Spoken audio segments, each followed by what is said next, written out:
விளையாட்டுத்துறையில் விளையாட்டு இது கொடுத்தாங்க. கடைசியில் துணை முதலமைச்சராக எதிர்கட்சி தலைவராக வச்சாங்க. எதிர்கட்சி தலைவராக இருந்து எதை பேசணும் சட்டசபையில், முதல் சட்டசபையில் முதல் நாளில் இதை பேசி, இதுல என்ன தெரியுது, அமைச்சராக இருக்கவும் லாய்க்கு இல்லை, எதிர்கட்சி தலைவராக இருக்கவும் லாய்க்கு இல்லை, எம்எல்ஏ இருக்க கூட லாய்க்கு இல்லை, அரசியல்வாதி என்று சொல்வதற்கு கூட தகுதி இல்லை. சனாதனத்தை ஒழிப்பன்னு சொல்ல இப்போ அவங்க 2வது இடத்துக்கு எதிர்கட்சியா போய் உட்காந்துட்டாங்க. சரிங்களா? இப்போ சட்டசபையில் உட்காந்துக்கிட்டு ஒரு எதிர்கட்சி தலைவராக சனாதனத்தை ஒழிப்பன்னு சொன்னா மொத்தத்தில் சட்டசபைக்கு நம்ம வரவே முடியாத நிலைக்கு மக்கள் அவங்களை கொண்டு போய் விட்டுருவாங்க. பெரும்பான்மை மக்கள் இந்துக்கள் தானே தமிழ்நாட்டில்.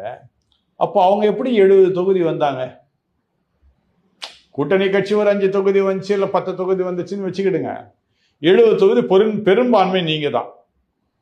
நீங்களே என்ன சொல்றீங்க, சிறுபான்மையர்னா இந்த தடவை வாக்குகளை விஜய்க்கு போட்டாங்க அப்படின்றீங்க. அப்ப பெரும்பாலும் இந்துக்கள் உங்களுக்கு தானே வாக்கு போட்டிருக்காரு. அப்ப இந்துக்கள் மடையர்கள் தானே, முட்டாள் தானே. நாதானம் என்பது என்ன? ஒற்றுமையாக வாழ்வது, இன்பமாக வாழ்வது, அன்பு கூர்ந்து வாழ்வது, இவ்வளவுதானே. அப்போ சனாதன ஒழிப்பன்னு சொன்னா என்ன அர்த்தம்? உனக்கு அன்பை ஒழிக்க போற, ஒற்றுமையை நீ கலைக்க போற, யாரும் ஒற்றுமை இருக்கக்கூடாது என்கின்ற சிந்தனையோடு தான் நீ பேசுற.